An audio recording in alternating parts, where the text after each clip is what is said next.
আরে রায়া আর হৃদেশার প্রথম সাক্ষাতের দিন এটা কি হলো? চলো তো।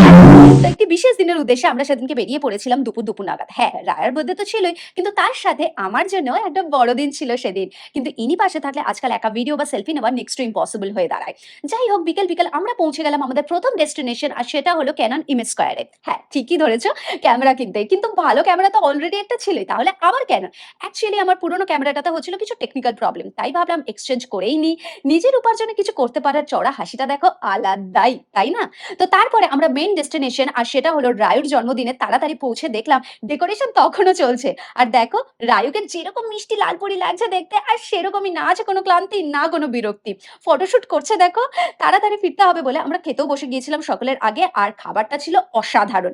খেয়ে এসে দেখি কেক কাটা অলরেডি হয়ে গেছে। আর শর্মিলী, বর্ষা, রিয়া এরাও এসে গেছে। তো ফাইনালি এদের সাথে একটু ফটোশুট করে রায়ু মাকে টাটা বলে বাড়িতে ফিরে এলাম যখন, তখন রাত ১টা।